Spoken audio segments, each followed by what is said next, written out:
I personally would wish to pass condolences. The car had been flagged down by police officers, but they allegedly defied to stop. According to a report filed at the Magadi police station, the slain journalist was being driven by his host brother Mr. Kuram Ahmed on their way from Kenya in Magadi. We have actually requested from my government, I've requested the government of Kenya to do intensive investigation and to find out the reason behind it and obviously punish the culprits as well. Saida Said Sharif was hit twice on the shoulder and on the head, with a bullet that hit the head leaving a deep wound.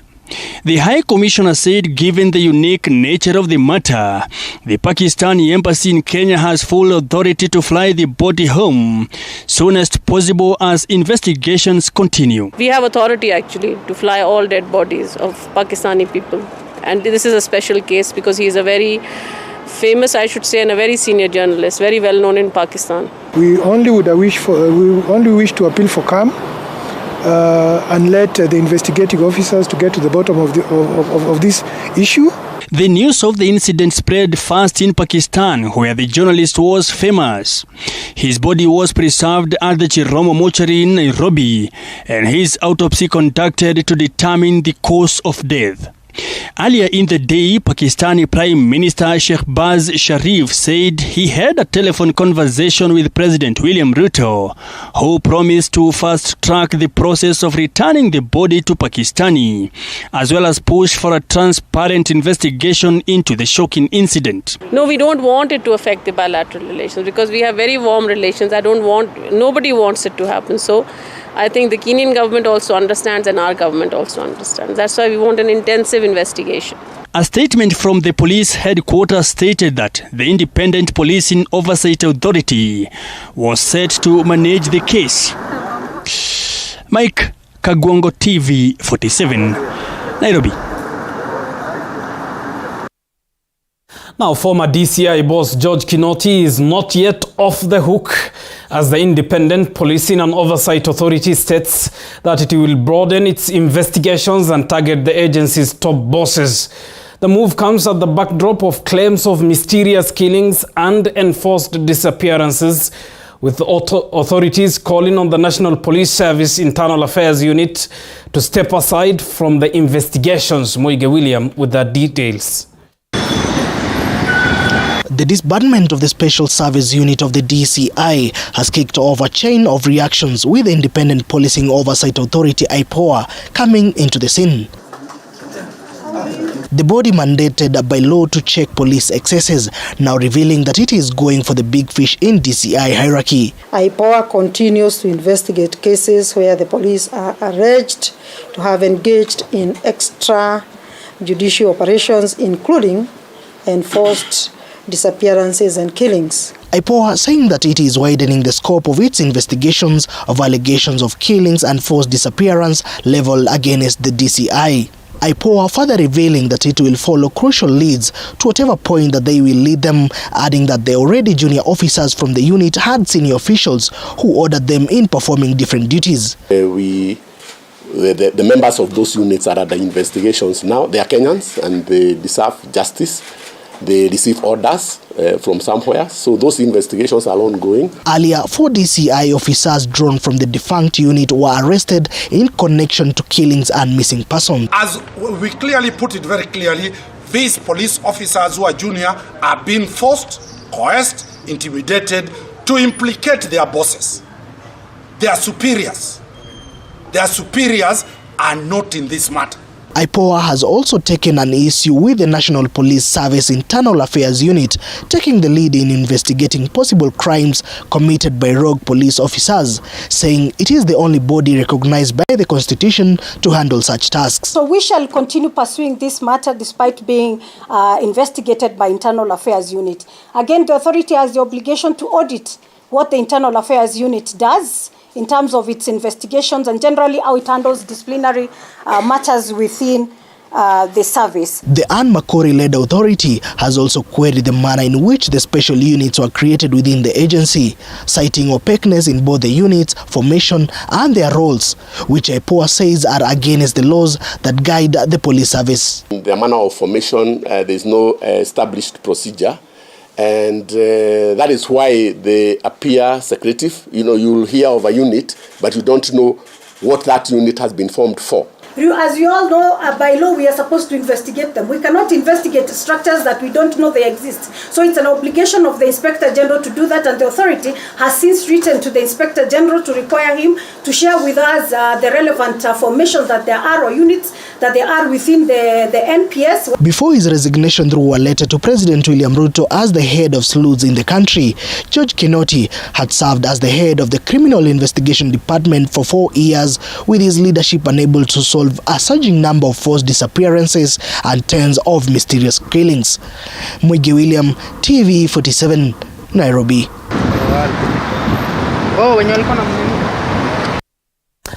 Now, the 4 accused officers from the disbanded Special Service Unit of the Directorate of Criminal Investigations are now challenging the validity, eligibility and constitutionality of the Internal Affairs Unit of the Police in filing an application to investigate them.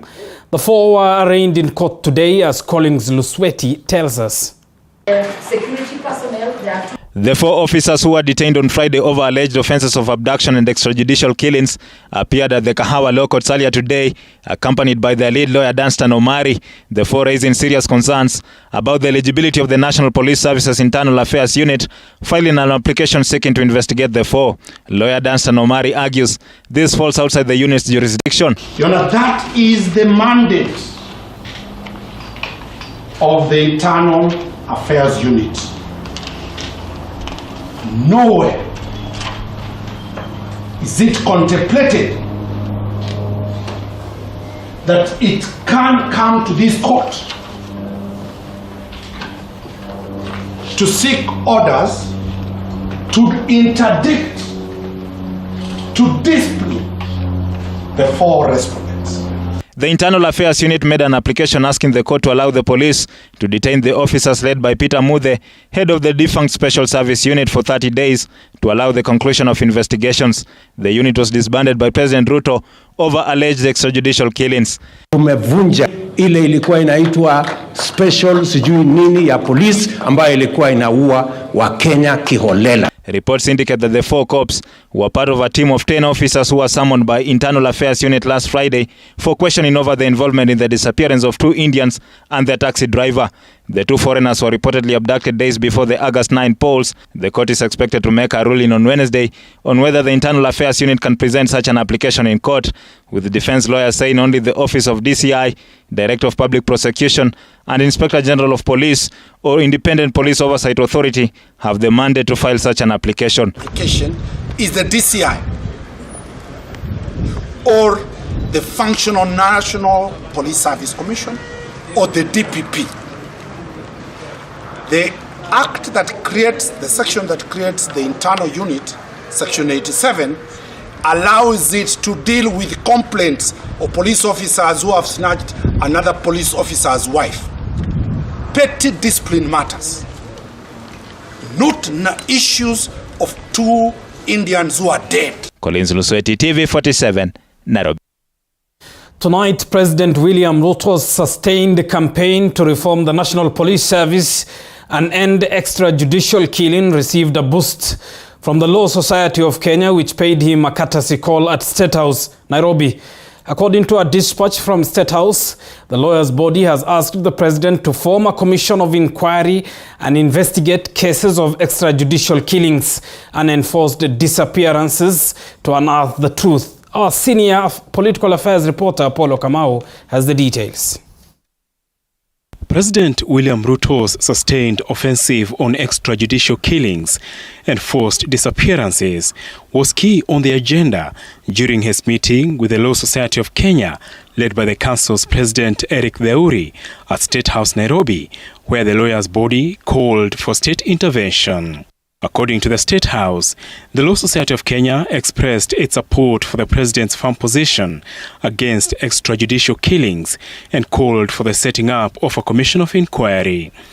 The meeting, which was also attended by the Director of Public Prosecutions, Nudin Haji, however, gave no timelines for the formation of the commission of inquiry, despite the two sides reading from the same script. State House says President Ruto told the lawyers board, and I quote, "By working together, I do not mean you join our choir. We have enough members for that. The best way for you to contribute is to raise your voice when things are not going right." The meeting comes after the high-profile disbandment of the Directorate of Criminal Investigations Special Services Unit, blamed for the abduction and killings of 2 Indians who are part of President William Ruto's presidential campaign team. Several officers belonging to the disbanded unit were grilled last Friday by detectives on the killings and disappearances in the wake of President Ruto's Mashujaa Day speech when he ordered for speedy investigations. LSK has teamed up with other human rights defenders to investigate undocumented cases of extrajudicial killings and forced disappearances to bring the cases to court. Apol Kamau, TV47.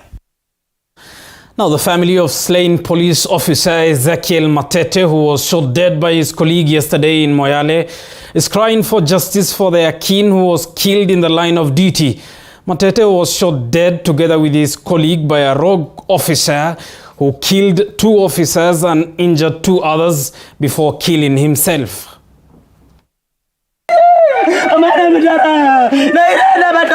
A somber mood has engulfed Mulufu village following the news of the passing of their kin that broke Sunday early morning. The deceased's father, Julius Matete, couldn't hold back his tears. Aliniwachia watoto 5. Nianze zero ambapo nilianzia. Tena hapo tu. Hata tumbo ilishika, nilikuwa na wasiwasi, hata saisi fahamu hakuna kwa akili yangu. Nilikuwa nimeongea na yesterday, akaniambia mwenye anafaa kumrelease hajafika. Lakini akona imani nisaanza safari Monday. Hata nashangaa ndugu alikuwa ananiambia nakuja nyumbani na nakuja kwa sanduku. His wife Violet Waliaro revealing how excited he was to meet their 6th born for the first time since she was born through an operation 6 months ago. Huyu ndo nimemfanyia operation juzi. Hata hajamuona. Ndio alikuwa amesema anakuja kukaa na mtoto wake kwa 2 months. Sasa imekuwa jinsi ilivyo sasa, sina otherwise. Mtoto wa kwanza ako form 2 na yeye ndio utegemea. The family revealed that the deceased on several occasions had requested for a transfer from Moyale in vain. Alisema kwamba ugonjwa unamsumbua na naomba transfer kuja karibu na familia yake, hili ugonjwa ikimshinda tukue karibu na yeye. Paka kutoka siku hiyo paka saa hii ananipigia simu nasema ya kwamba walimkalia nafasi ya kuja kupata transfer kuni. Sasa maraba ilitokea hapo, hata mimi nilia, wakimpa transfer angepata hiyo shida. The family is now crying for justice for their slain kin, who they described as a cheerful and peace-loving person. Nikucheka tu na watu, na matata. Kama alikuwa na shida na bosi yake, kunaendaje sasa anageukia watu innocent kama ndugu yangu mwenye hajai kosea mtu changamfu tu kufanya kazi yake. Sasa kulingana vile ameuawa, hatukujua ni sababu gani. Hao ndio wanajua kila kitu kimeendelea. Naomba tu haki itendeke. The deceased has left behind a wife and 6 children. Hao watoto wa msiki aliwacha. Na maisha yangu ni kidogo.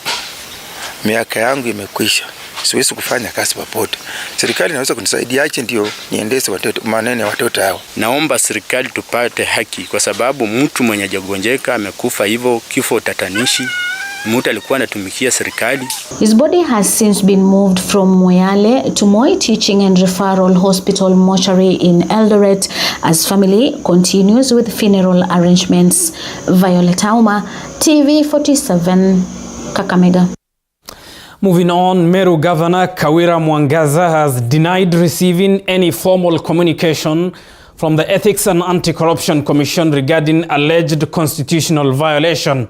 While addressing the press during the ongoing row between her and the members of County Assembly, the embattled county boss said she had only heard of a letter from the anti-graft agency on mainstream media and social media. This story was produced by Andrew Juma. The wrangles between the newly elected governor of Meru, Mwangaza, and members of the county assembly has taken another route. This time, the governor defending a move to stand firm against what she calls intimidation. MCA wamesema lazima what? Simply because Governor Munya was giving them, Governor Keraito alikuwa anawapatia na ni lazima niwapatie, ndio nitawapatia. Lakini this time round, mambo yamebadilika. The embattled county boss maintains that she will not give in on the assembly's members' demands of what she termed as bribes before approving her nominees to serve in the cabinet. Hakuna pesa nitapeana kienyeji. Hapana, lazima kuwe na sheria na sheria ifuatiliwe. Kwa hivyo hata mkifanya allegations za kwenda juu kupanda chini, nataka kuwatangazia ya kwamba serikali ya mama iko imara. The county chief is also engaged in another tussle with the Ethics and Anti-Corruption Commission, EACC. According to EACC, she is one of the county chiefs accused of hiring staff to fill up different positions irregularly. Wengine wanasema sijui wametolewa kwa WhatsApp group, sijui imeenda namna gani. I'm the one who created the WhatsApp group. How do you stay in the same group na msikizaji? Ukiona group haifanyi kazi na mpelekani, then una left. Na kuleft si hatia ya kupelekwa EACC. But the county boss dismissed the allegations, saying she has only heard about the news in the media. Mwangaza, however, says she is still waiting to be served with a letter by EACC, adding that she is ready with the relevant answers when she will need to clear herself. Wase Wanjuri Ncheke, hiyo maneno inatuletea aibu kama Wameru. Tunaona aibu sababu watu wametupigia simu kutoka sehemu mbalimbali kuuliza kwani Meru kuna moto. Tunamuomba Excellency Governor wa Meru aite hawa watatu waweze kuelewana. Mimi bado nasubiri yangu ya Monday next week. Utumwa. Kwa hiyo wote wawili tumeongea na county assembly na wamekubali they will go on with further discussions na wao wako ready kuongea na governor wakati wowote anataka kuongea na wao. Yeye ndiye vile speaker wetu amesema ndiye atawaita. It's not the other way around. The first time governor is also accused of practicing nepotism in a case where she is said to have employed her spouse Murega Baishu as the youth service patron and ambassador for hustlers, employing two of her sisters, one as a personal assistant and another as her security personnel. Tumekutana na nyinyi Mombasa tukaongea mambo ya wadifad, mumeniruka. Sasa kwa sababu sitaki muniruke tena, naomba mukifika tena kujeni na something that I can also present before people. When members of the county assembly walked out on her as she made her maiden address in the house, they raised issues with her handling of her docket, saying she had declined to receive counsel from them. Governor ndiye ako na nguvu ya kutuita. Yeye ile siku atataka atatuita. Lakini hatuweza andika barua, tutaandika barua tukisema nini. Kama anataka tuandike barua, atatuandikia barua, tutamujibu. Moving on, Kiambu politician Gladys Njeri Mwangi Elias Chania, together with her co-accused Maurice Mbugua, have been released on a cash bond of 1 million shillings each, pending ongoing investigations into the murder case of her husband George Mwangi. During the mention of the case before Kiambu resident magistrate, the prosecution sought 7 more days to complete the investigation, noting that the suspect might interfere with the witnesses, and asked the court to consider the fact that one of the farmhands is yet to be found. However, the request was denied by the magistrate, and the court directed that the Office of the Director of Public Prosecutions draws a charge sheet for the case to commence forthwith in an upper court before the lapse of 7 days. Head injury due to blunt force trauma. Samples were collected for further analysis from the body of the deceased. We have annexed a copy of the postmortem to the further affidavit. I note that the accused persons, at least so far as deponed in the affidavits of the investigating officer, they have been cooperating at length. Yeah. Again, I take it that it is only a period of 7 days that remains. Yeah. Therefore, the best way for the court to balance here in the scale is to give the accused person the option of bond, which I hereby do, of Kenyan shillings 1 million with 2 sureties. The accused persons in the remaining 7 days to report to the investigating officer at 9 a.m. The orders here will lapse at the end of the 7 days. That is how the elephant in the room has been dealt with. I also take refuge that in the 7 days that is remaining, the investigating officers will have been able to finish the investigations, because we are told they're divided into a team, each team pursuing a lead. That is the orders of the court. Elsewhere, Second Lady Dorcas Gashagua has called on Kenyans to start tree planting projects that will help curb devastating effects of the drought that has continued to ravage parts of the country. The Second Lady says the Kenya Kwanza government is keen on addressing the drought situation and further construct boreholes in affected areas. Andrin Kilemi reports. At least 7,000 households in 7 different villages in Laikipia East constituency have benefited from relief food to cushion them against the ongoing drought experienced in over 25 counties across the country. Kila mtu atapata chakula. Speaking during the flagging off exercise, Deputy President's wife Dorcas Gashagua urged Kenyans to start tree planting projects that will in return aid in curbing the biting effects of drought. Kwa hivyo tukipata chakula leo, ningeuliza tuwe tunashiriki serikali kuu ya national na county, tuanze kushikania sisi wote, tuone vile tunaweza kupanda miti.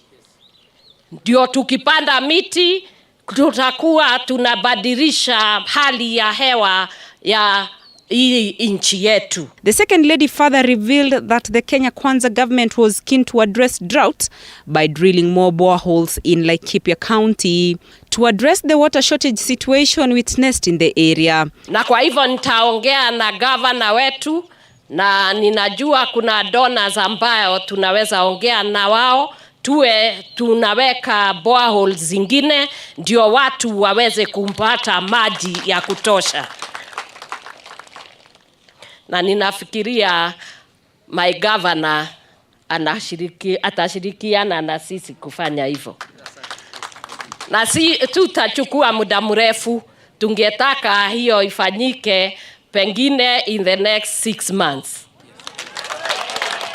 In Laikipia, at least 183,000 people are facing acute food shortage, according to the National Drought Management Authority, NDMA. Elsewhere in Turkana County, the Kenya National Union of Teachers has called on the government to hasten the process of distribution of relief food that it says has greatly affected learning, with a majority of learners staying home due to lack of food. Angalia mambo ya njaa ya shule za arid lands, arid areas. Provide food to arid areas. Turkana being one of them. So far, over 90% of water sources have dried up as crops fail and families lose their livestock. Andrin Kilemi, TV 47. Well, thank you, Andrin Kilemi, for that report. You're watching Kenya's fastest growing television. Time for us to take a short break. Stay with us. We'll be back with more news after this break.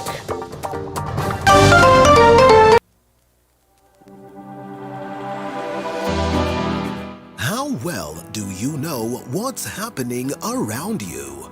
Morning Cafe with heated political debates. Baraza la Siasa. Hiyo kitu azungumzie, angalie hali ya maisha ya watu. Informative health discussions. Business. Farming. Tasty Wednesday Fitness Thursday, and Feel Good Friday with amazing DJs, celebs, waimbaji, kuna comedians, alafu kuna wajinga, and music bands every Monday to Friday from 6 a.m. to 9 a.m.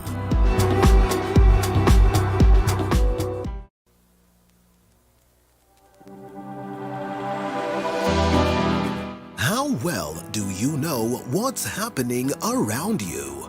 Morning Cafe with heated political debates. Baraza la Siasa. Hiyo kitu azungumzie, angalie hali ya maisha ya watu. Informative health discussions. Business, farming. Tasty Wednesday, Fitness Thursday, and Feel Good Friday with amazing DJs, celebs, waimbaji, kuna comedians, alafu kuna wajinga, and music bands every Monday to Friday from 6 a.m. to 9 a.m.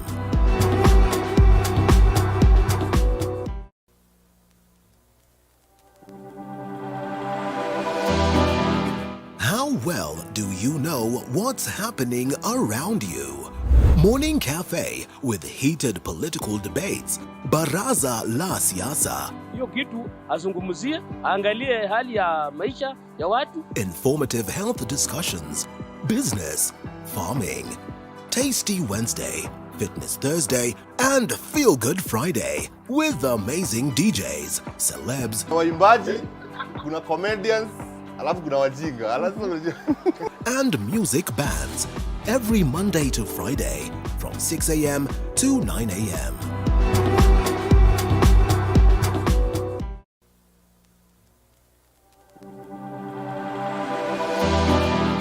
How well do you know what's happening around you? Morning Cafe with heated political debates. Baraza la Siasa. Hiyo kitu The azungumzie, home of untold stories.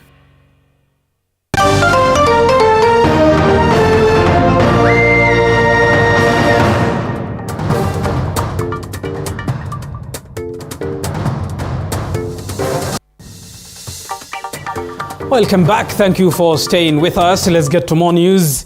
And a few moments after being elected, Conservative Party leader Rishi Sonak has pledged to work around the clock to fix the economy of the United Kingdom. Sonak is expected to be the next UK Prime Minister after confirmation by King Charles III. Sonak, who was the former Chief Secretary to the Treasury, was named the Conservative leader after his main competitor, Penny Mordaunt, withdrew from the race, acknowledging Sonak's influence. Sonak was born to parents of Punjabi descent who were born and raised in Kenya and Tanzania before migrating to the United Kingdom in the 1960s. A tribute to Liz Truss for her dedicated public service to the country. She has led with dignity and grace through a time of great change and under exceptionally difficult circumstances, both at home and abroad. I am humbled and honoured to have the support of my parliamentary colleagues and to be elected as leader of the Conservative and Unionist Party. It is the greatest privilege of my life to be able to serve the party I love and give back to the country I owe so much to. But there is no doubt we face a profound economic challenge. We now need stability and unity, and I will make it my utmost priority to bring our party and our country together, because that is the only way we will overcome the challenges we face and build a better, more prosperous future for our children and our grandchildren. I pledge that I will serve you with integrity and humility, and I will work day in, day out to deliver for the British people. Now, Diwali, which is one of the most popular Hindu festivals, is celebrated by devotees of the religious faith around the world. Here in Nairobi, there is a firework display in one of the Hindus' largest temples in the country, as well as other places where devotees have converged. Let's get some sound and pictures of the festival. Duncan Mutua is on standby. Duncan, how are the celebrations tonight?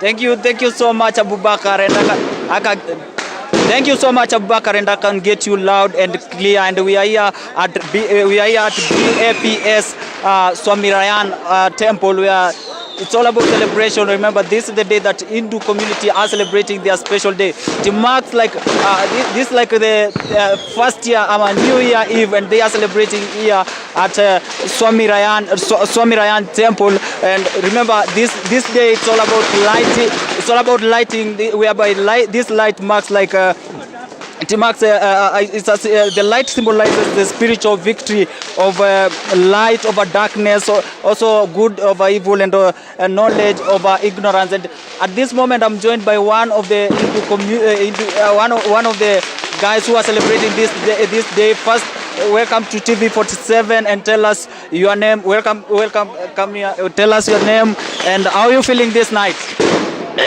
My name is Rakesh Rao, and I'm feeling so great about that because after COVID, no celebration was happening, and we have stopped all the celebration.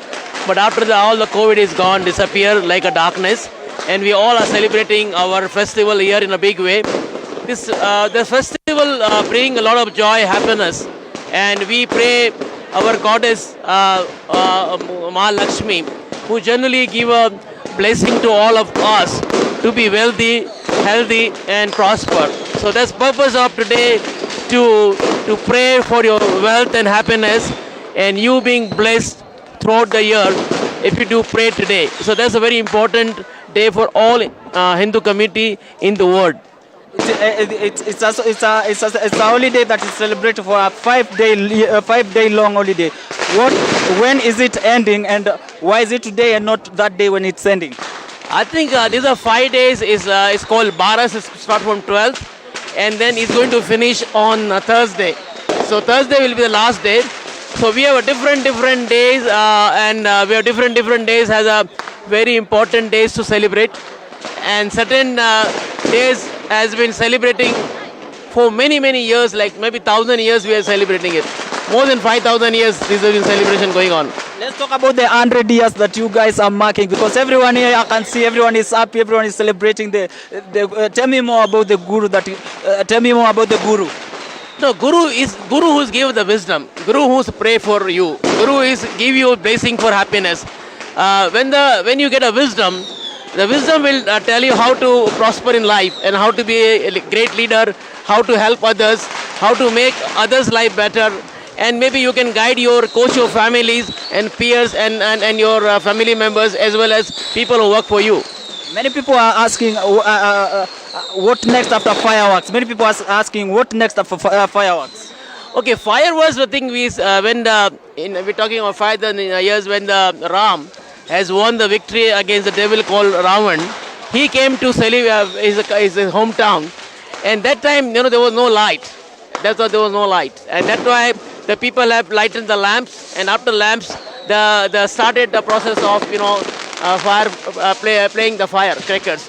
So it just show your happiness and try to be show that we are all enjoying the festival. That's all a sign of happiness. Thank you so much. And Abubakar, I'm also joined here by a beautiful lady who has come to this place or this temple to celebrate this holiday. First of all, tell us your name, and also share with us your excitement. Okay, so hi Jason, my name is Devanshi, and I'm here as a working volunteer at the BAPS temple, Nairobi. A brief of what you are here to do. So today we're here to celebrate Diwali. Today is the day we celebrate our books, which means Chopra Pujan. So when you start off the year, you have your account books. So today we pray that, your prosperity is blessed, right? So your accounts, everything that needs to be flourished is what we're celebrating today. How about the feeling? How about the light? How about the fireworks? Have you managed to burst some? Yes, I did some. I did some at home, and we saw an amazing display, and I'm sure you did too. All right. Thank you. I wish you all the best in the celebration. Continue celebrating. Abubakar here, they are celebrating. It's all about bursting fireworks. As you can hear the noise, it's all about bursting the fireworks as they celebrate this special day that marks this special day that marks the end of their year. Remember, this is like the New Year Eve. Like for example, to the Christian, they usually celebrate it on 31st of December. But this is their New Year, and they're celebrating it today. Remember, it's usually a 5-day long celebration, and it's going to end on Wednesday. Marks the end of this celebration. Back to you, Bakar. Thank you, Duncan Mutua. Duncan Mutua is live from the Swaminarayan Mandir Temple here in Nairobi, where the Hindu faithfuls are celebrating Diwali 2022, and we wish them the very best of enjoyment in this season. Let's get to the world of sports now and bring in sportsman Dennis Otieno, who is with us in studio. Dennis, good evening. What do you have for us tonight? Good evening to Abubakar. Now remember, like you said, it is the day of celebrating light in the Hindu community. Well, you know the way the shape and form of the national rugby team, the 15 side, the Kenya Simbas, has been dwindling. Well, there is some light at the end of the tunnel. Tonight, we'll be telling you exactly what the Kenya Rugby Union is intending to do to make sure that Kenya gets back to its glory days. We shall also be telling you about a cycling competition known as the Grand Nairobi Bike Cycling Competition that is set to be held in the country, or rather in Nairobi, on the 2nd of November. Of course, those among the many stories that we've lined up for you on our bulletin tonight. And just to start us off is Matters Rugby. Now, the Kenya Rugby Union chairman, Oduor Gangla, has exuded confidence over the future of Kenyan rugby, saying it lies with the youth and the upcoming players who were identified at an early age and nurtured well.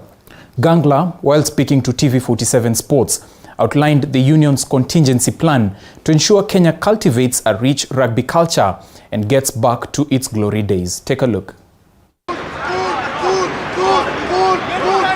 This is the National Rugby 15's team, Kenya Simbas, divided into two factions and playing against itself in an internal training match that is intended to sharpen its skills ahead of the 2022 repechage tournament in Dubai. Simbas were forced to take part in the tournament after failing to secure a direct ticket to the 2023 Rugby World Cup following their loss to Namibia in the Rugby Africa Cup final earlier in July this year, in one of the many defeats suffered by the team in recent times.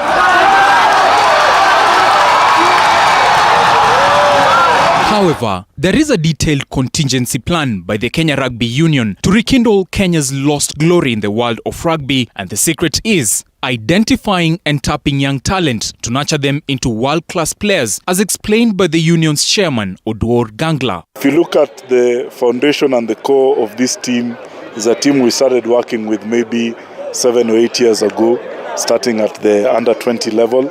And then they transitioned to become the seniors. So if you look at even the average age profile of the Simbas team is quite young, and a lot of good young players who have come through the system.